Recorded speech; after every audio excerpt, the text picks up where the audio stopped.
말씀의 제목은 소망이 넘치는 교회입니다. 오늘도 그런 재난 문자가 왔습니다. 건조하고 강풍이 부니까 산불에 주의하라고요. 이런 날씨에 산불이 시작되면 걷잡을 수 없이 퍼져 나갈 겁니다. 초대교회가 마치 이런 날 산불이 나서 그 불길이 급속도로 번져가는 것 같았습니다. 그렇게 초대교회의 큰 부흥의 역사가 그들 가운데 일어났습니다. 그것을 가만히 지켜보고 있던 로마 정부가 그들을 보고 큰 위협을 느끼기 시작합니다. 그들을 이대로 방치하다가는 언젠가 우리에게 위협이 되는 큰 문제를 만들 것이다. 이렇게 생각합니다. 그래서 초대교회에 압박을 가하기 시작합니다. 그러한 핍박을 받고 성도들이 그냥 그대로 버틸 수 없을 정도로 그 핍박이 심해졌습니다. 그래서 그들이 이곳저곳으로 흩어지게 됩니다. 흩어져서 그들의 그 생명의 위험을 피하게 됩니다. 하지만 그들이 흩어졌던 그곳에서도 그들이 겪어야 했었던 그 생활 속의 고통과 핍박들은 정말 너무나도 처참해서 말로 다 표현할 수가 없었습니다. 그렇게 되니까 어떤 경우에는 내가 이러한 생명의 위협까지 느껴가면서 신앙생활을 해야 될까? 이렇게까지 내가 힘들게 신앙생활을 해야 하나? 이런 생각을 했던 사람들도 있었습니다. 그렇게 몇몇 사람들에게는 회의와 갈등이 생기게 되었고요. 심지어는 아예 신앙을 포기하고 교회를 떠나는 성도들까지 생겨나게 되었습니다.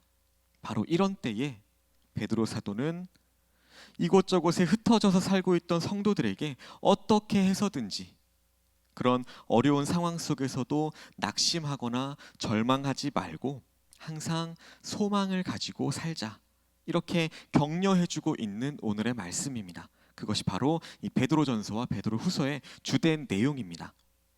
오늘 우리에게 주신 말씀을 위해서 먼저 베드로전서 1장 3절 말씀을 함께 보겠습니다. 1장 3절에 보시면 우리 주 예수 그리스도의 아버지 하나님을 찬송하리로다. 그의 많으신 긍휼대로 예수 그리스도를 죽은 자 가운데서 부활하게 하심으로 말미암아 우리를 거듭나게 하사 산 소망이 있게 하시며 라고 말합니다. 우리는 세상을 살아가면서 때로는 믿는 사람이기 때문에 손해를 보기도 합니다. 그리고 믿지 않는 사람들에게 핍박을 받기도 합니다. 그런 시험들을 당할 때에 그것 때문에 속상해하고 마음 아파하고 억울해할 것이 아니라 오히려 기뻐하면서 찬송을 부르며 감사해야 한다는 것입니다. 우리가 이 땅에서 이 세상 속에서 비록 그들에게 환영받지 못하고 날마다 억울한 일을 숱하게 겪을지라도 감사해야 하는 이유가 있습니다. 바로 예수님께서 우리를 위해서 십자가에 달려 죽으시고 부활하심으로 말미암아서 우리가 구원을 얻게 되었다는 것입니다. 그리고 장차 우리가 누리게 될 영광의 날이 있기 때문입니다. 이렇게 거듭난 우리는 산 소망을 가진 사람들입니다. 비록 지금 내 상황은 절망적으로 느껴집니다. 지금 내 상황이 그 어느 때보다 바닥을 치고 있는 것 같습니다.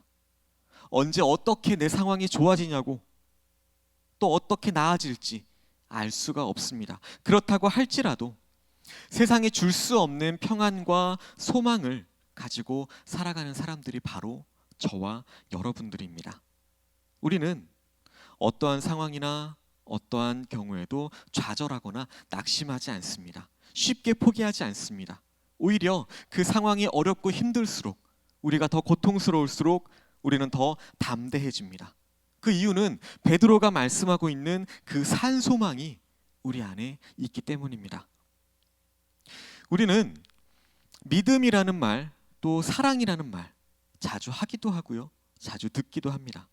누구나 이 두 단어에 대해서는 어렵지 않게 설명할 수 있을 것 같습니다. 믿음이 무엇인지, 사랑이 무엇인지 그걸 물어보는 사람들에게 충분히 이해할 수 있을 정도로 설명해 줄 수 있습니다. 그렇다면 과연 소망은 무엇일까요? 소망에 대해서 물어보는 사람들에게 우리는 어떻게 소망이 무엇이냐고 설명할 수 있을까요? 소망이 과연 정말로 우리에게 필요하긴 할까요? 사전에 보면 소망에 대해서 이렇게 말합니다. 실현의 기대를 가지고 바라는 것이다 라고 설명합니다. 소망을 가진다는 것, 곧 기대감을 갖는다는 것입니다. 꿈을 가지는 것을 넘어서 그 이상을 의미합니다. 언젠가는 내가 원하고 바라는 그것이 이루어지고 실현될 것이라는 그 기대감을 가지고 살아가는 것입니다. 그 소망이 언젠가는 나에게 현실로 나타날 것이다, 이렇게 확실하게 믿는 것입니다. 그러한 소망은 우리로 하여금 날마다 미래를 바라보게 만들고요, 그 미래를 향해서 날마다 걸어갈 수 있게 만들어줍니다. 그렇기 때문에 소망은 우리를 앞으로 나아가게 하는 힘이고 원동력입니다. 우리에게 어두운 지금보다 더 밝은 내일을 약속해 줍니다. 그렇기 때문에 내가 지금 처한 상황, 나의 오늘이 비록 캄캄하고 어두울지라도, 힘들고 괴로울지라도 우리가 인내하며 참을 수가 있는 것입니다. 우리에게 이런 소망이 없으면 우리 안에 있는 모든 것들이 죽게 될 것입니다.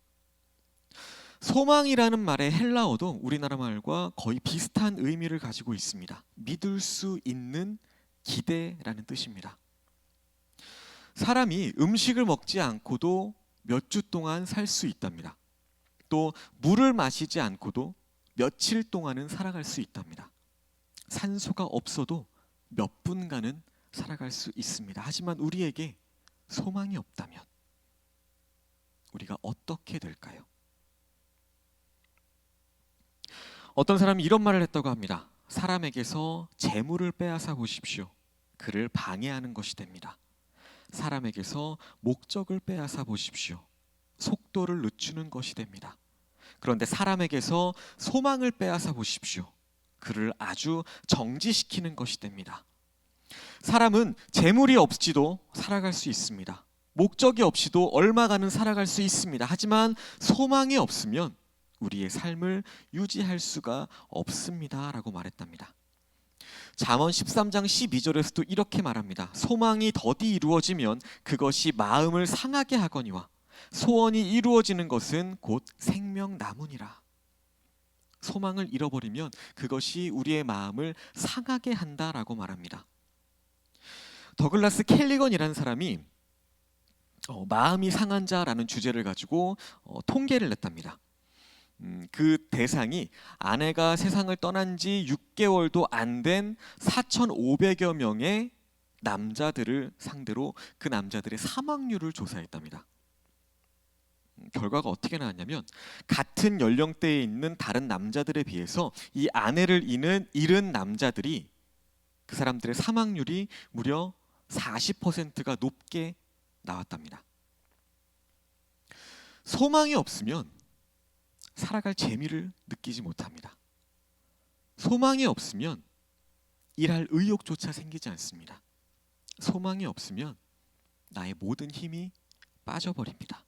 그리고 모든 것이 귀찮게만 느껴집니다. 내 인생, 내 시간이 다 끝난 것 같은 그런 느낌이 듭니다.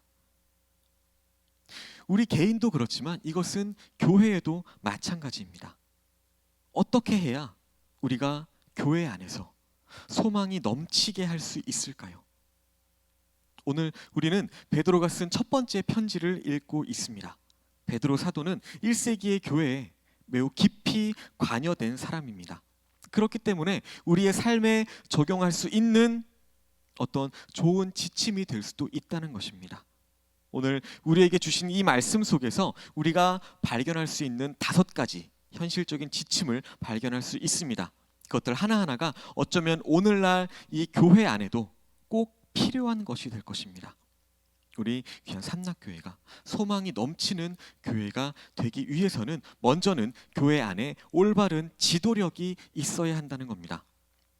오늘 본문 1절 4절 말씀입니다. 너희 중 장로들에게 권하노니 나는 함께 장로된 자요 그리스도의 고난의 증인이요 나타날 영광에 참여할 자니라. 너희 중에 있는 하나님의 양 무리를 치되 억지로 하지 말고 하나님의 뜻을 따라 자원함으로 하며 더러운 이득을 위하여 하지 말고 기꺼이 하며 맡은 자들에게 주장하는 자세를 하지 말고 양 무리의 본이 되라. 그리하면 목자장이 나타내실 때에 시들지 아니하는 영광의 관을 얻으리라 라고 말합니다. 지금 이 말씀에 나오는 이곳의 성도들은 핍박으로 인해서 순교의 자리까지 갈 수밖에 없는 그 어둡고 힘든 때였습니다. 하지만 영적으로 그들을 이끌어야 할 교회 안의 지도자들이 자기의 역할을 충실하게 하지 못했던 것 같습니다. 그래서 베드로가 교회 안에 있던 지도자들에게 먼저 이런 중요한 내용의 이야기를 하고 있는 것입니다. 지도자들의 가슴에서 소망이 떠나버리면 성도들도 오래가지 않아서 그 뒤를 따라가게 될 것이 이 베드로의 눈에는 뻔하게 보였기 때문입니다.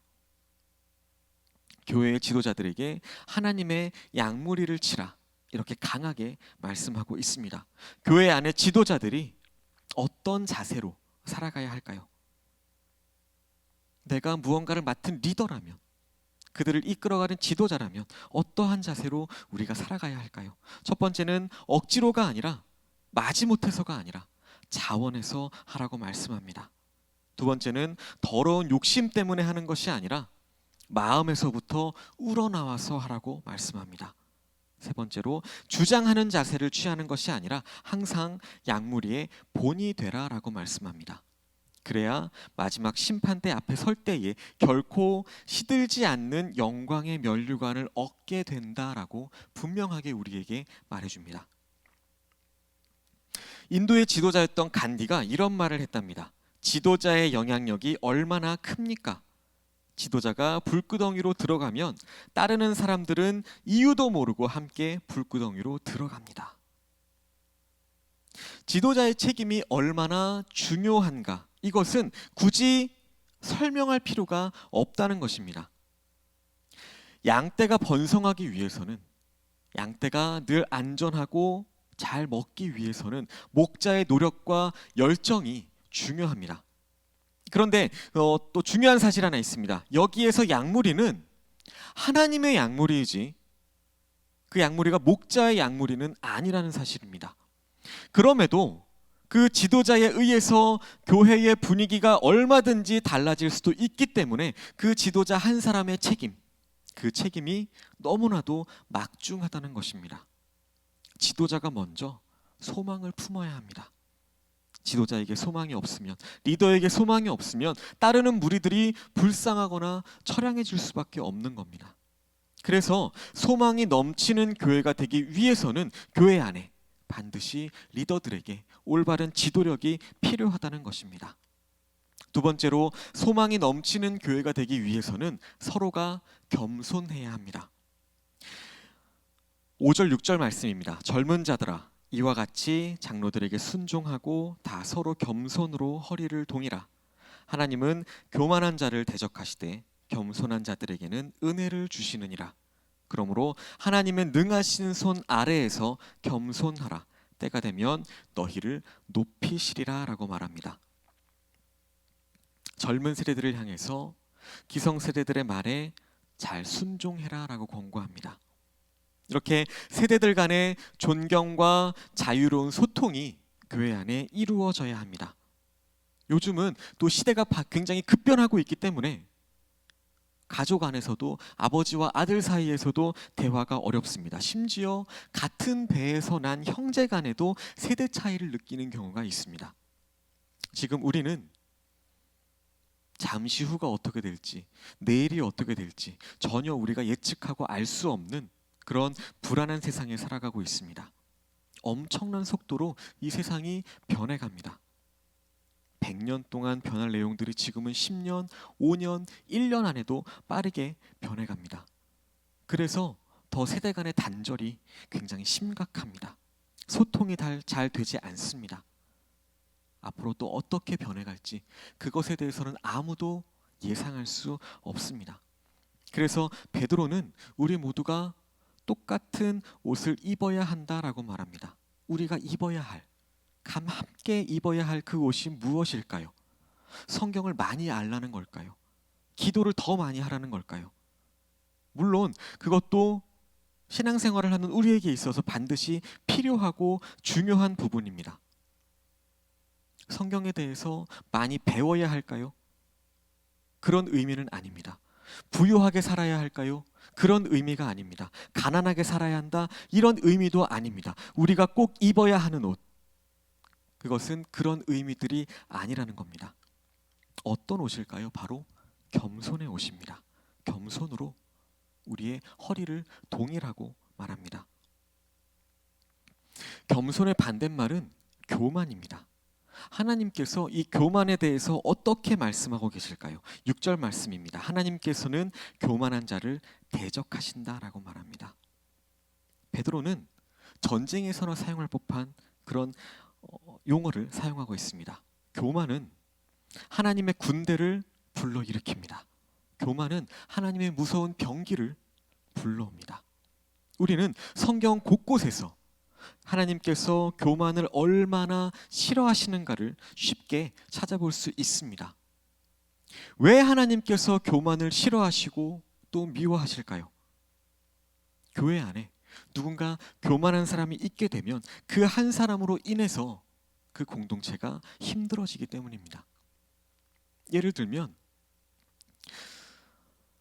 성가대가 찬양을 한다고 생각해 봅시다.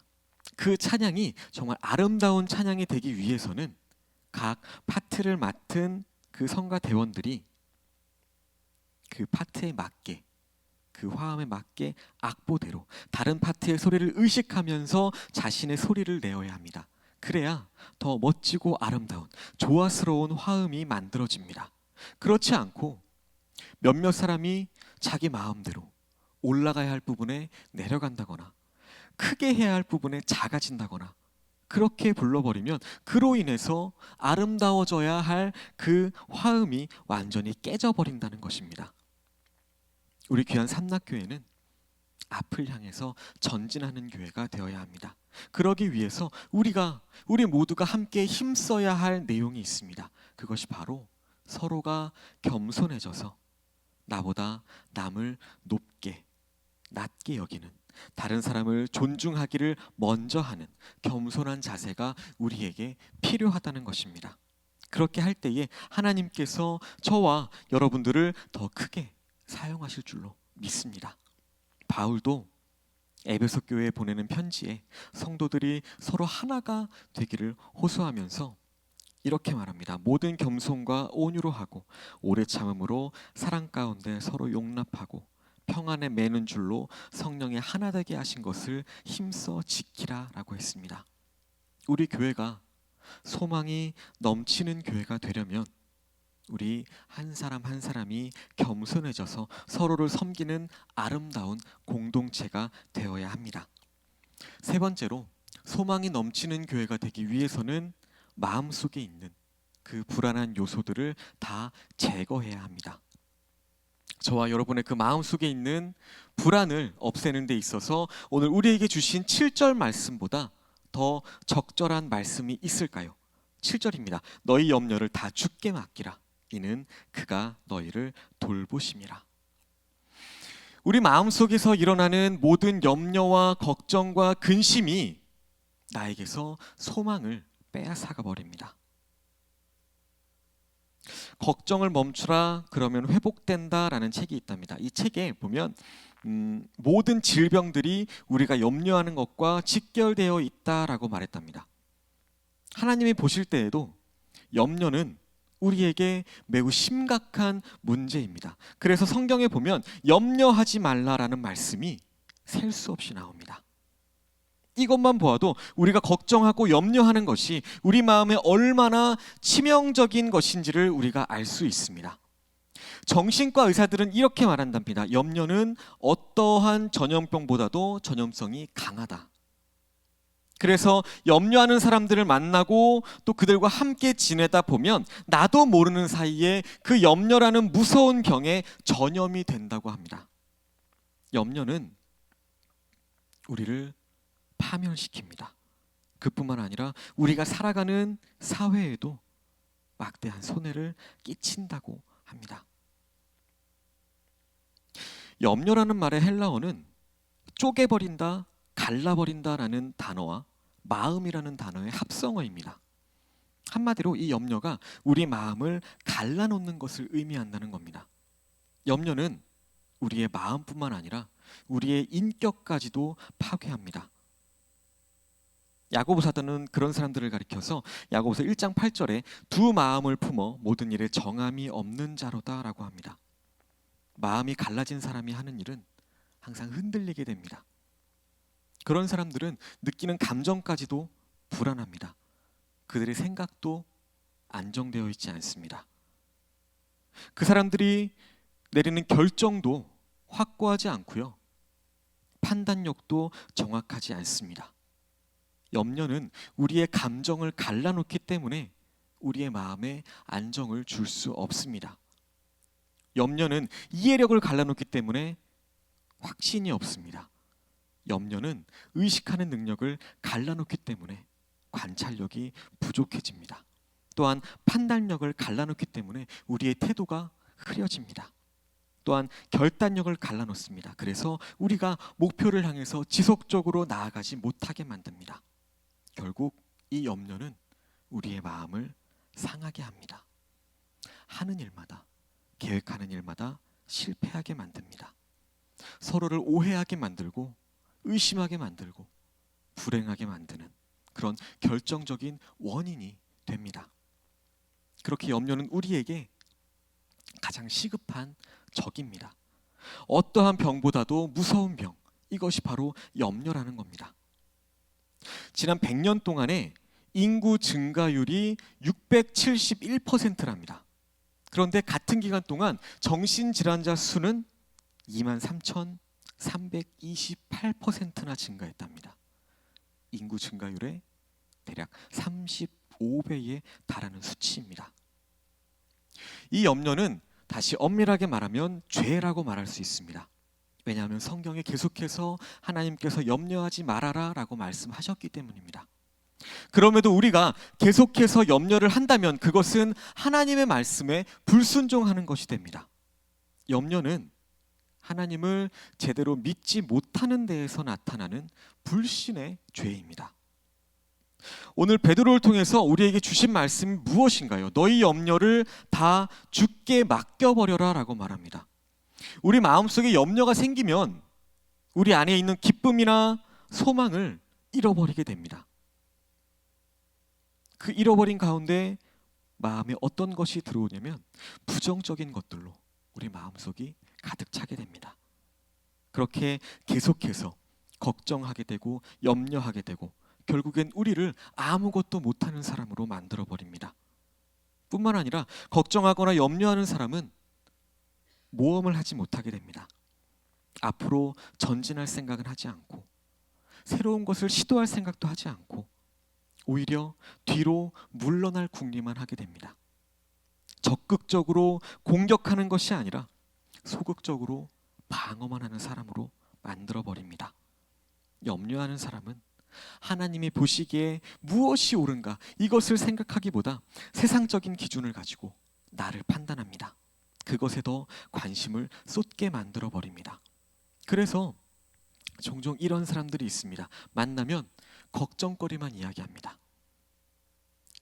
그들과 함께 있으면 짧은 시간일지라도 우리가 함께하기 굉장히 어려울 정도입니다. 입만 열면 걱정거리만 쏟아져 나옵니다. 문제가 되는 것들만 그들은 골라서 생각하게 됩니다. 그러니까 그런 사람에게는 걱정과 근심이 떠날 날이 없는 겁니다. 정말로 안타깝고 불쌍합니다. 우리 믿는 그리스도인들 가운데에도 그러한 사람이 있진 않을까요? 날마다 매일매일의 삶이 걱정과 근심으로 염려와 불안으로 꽉 차 있는 사람은 없을까요? 그렇게 근심이 많은 성도들은 그 짐을 벗어던지지 못합니다. 항상 끌어안고 살아갑니다. 하나님 앞에 나와서, 기도의 자리에 나와서, 하나님, 이런 염려가 있습니다. 이것 때문에 걱정이 됩니다. 그렇게 모든 것을 다 내려놓길 원하고 그렇게 울며 불며 기도하는데도 돌아가는 길에 그것을 다시 바리바리 싸들고 돌아갑니다. 하나님께 다 맡기라고 하나님께서는 말씀하셨습니다. 하지만 전혀 맡기지 못합니다. 그럴수록 나에게서 기쁨과 감사는 줄어들고요, 그만큼 근심과 염려가 늘어나게 됩니다. 정작 예수님을 믿는다라고 입술로 고백하면서도 그 입에서는 날마다 한숨만 쉬게 되는 것입니다. 우리 마음속에 이렇게 독버섯처럼 자라나는 그 염려와 불안을 해소할 수 있는 방법, 그것이 어디에 있을까요? 오늘 우리에게 주신 말씀 그대로입니다. 너희 염려를 다 주께 맡기라 라는 것입니다. 우리가 그렇게 주님께 다 맡기면 모든 염려를, 그래 내가 다 맡아주마, 이렇게 하나님께서 우리에게 약속해 주셨다는 것입니다. 모든 염려, 모든 걱정과 근심 다 하나님께 맡겨버리시기를 소망합니다. 염려할 일이 수도 없이 우리에게 다가오는 이 세상에서 염려하지 않고 살아가는 것, 이것이 바로 우리의 신앙생활입니다. 그렇기 때문에 저와 여러분들 어떤 상황에서도 걱정하거나 염려하거나 불안해하지 말고 항상 소망을 가지고 기쁨으로 살아가시는 성도님들이 되시기를 소망합니다. 네 번째로, 소망이 넘치는 교회가 되기 위해서는 마귀를 대적해야 합니다. 8절과 9절입니다. 근신하라, 깨어라. 너희 대적 마귀가 우는 사자같이 두루다니며 삼킬 자를 찾나니 너희는 믿음을 굳건하게 하여 그를 대적하라. 이는 세상에 있는 너희 형제들도 동일한 고난을 당하는 줄을 알미라 라고 말합니다.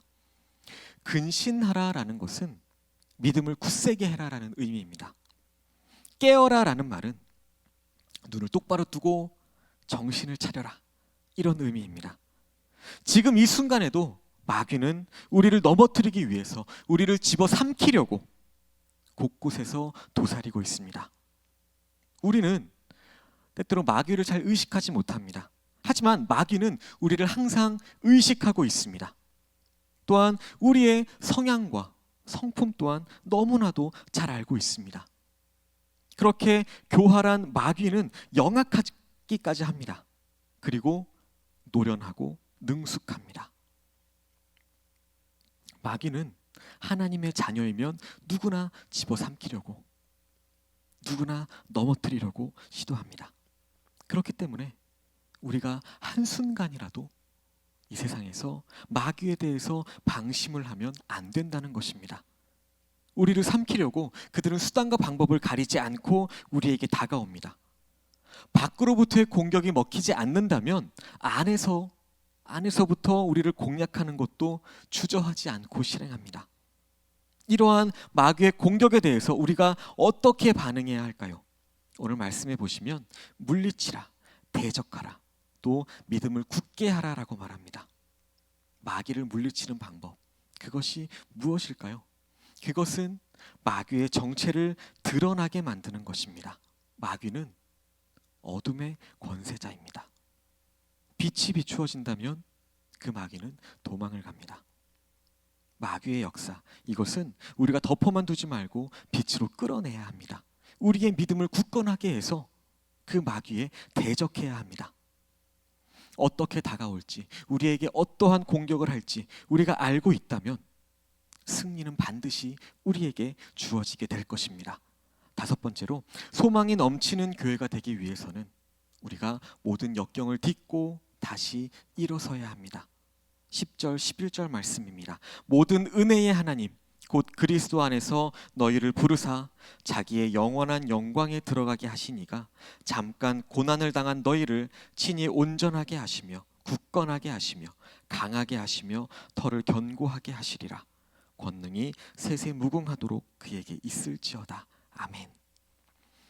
베드로는 사랑하는 믿음의 사람들이 깊은 함정에, 또한 깊은 고난에 빠져 있는 것을 알고 있었습니다. 그로 인해서 그들이 고통을 겪고 있는 것도 문제지만 그런 어려움을 어떻게 얼마나 잘 견뎌낼 수 있을까 하는 것, 그것이 베드로에게 있어서는 더 큰 문제였습니다. 그런데 베드로는 성도들이 지금 겪고 있는 고난에 온전히 초점을 맞추지 않았습니다. 오히려 고난을 통해서 오는 유익이 어떠한 것인가, 그것을 먼저 생각했습니다. 잠깐 고난을 당한 너희를 하나님이 친히 온전하게 해주신다, 굳건하게 해주신다, 강하게 해주신다, 털을 견고하게 해주신다, 이렇게 말합니다. 이 말씀처럼 우리에게 기대와 소망을 주는 말씀이 있을까요? 이렇게 소망을 가진 사람들은 어려움이 찾아올 때에 다시 힘을 냅니다. 다시 일어섭니다. 움츠러들지 않고 겁내지 않고 오히려 당당하게 일어서서 앞으로 나아갑니다. 잠깐 동안에 겪었던 그 고난을 통해서 오히려 하늘에 있는 영원한 나라를 바라보기 때문입니다. 유능한 뱃사공은 강한 바람이 불어오면 오히려 역풍을 이용해서 앞으로 나아간다고 합니다. 스캇 팩이라는 사람이 이렇게 말했답니다. 인생이 그 의미를 갖는 것은 모든 문제를 겪고 해결해 나가는 과정에 있습니다. 문제는 성공과 실패를 구분하는 경계선입니다. 문제는 우리의 용기와 지혜를 구하며, 또한 문제는 우리의 용기와 지혜를 창조합니다. 대부분의 사람들이 문제를 싫어합니다. 내가 겪고 있는 이 문제가 하루라도 빨리 나에게서 멀리 떠나가기를, 내 눈앞에서 사라지기를 원합니다. 가능하면 그 문제가 나에게 오지 않았으면 좋겠고, 가능하면 내 앞에 있는 이 문제를 내가 피해가고 싶고, 어떻게 해서든지 내가 겪었던 그 문제들을 잊어버리고 싶어 합니다. 하지만 고난은 우리가 살아가면서 절대로 피할 수 없는 우리의 현실입니다. 고난은 견디기 힘들고 어려울지 모릅니다. 하지만 그 고난으로 인해서 우리에게 큰 유익이 있고 우리의 신앙이 한층 더 성숙한 자리로 나아가게 됩니다. 그래서 바울도 환난은 인내를, 인내는 연단을, 연단은 소망을 낳는다라고 말합니다. 이렇게 중요한 소망, 이 소망이 과연 어디에 있을까요? 우리의 소망, 그것이 무엇일까요? 바로 예수 그리스도이십니다. 예수님께서 우리의 소망이 되어주십니다.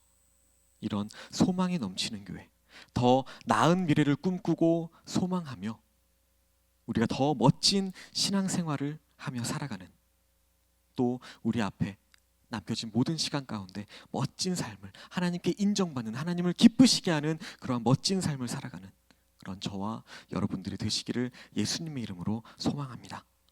이 시간 함께 우리 들은 말씀을 가지고 함께 기도하시겠습니다.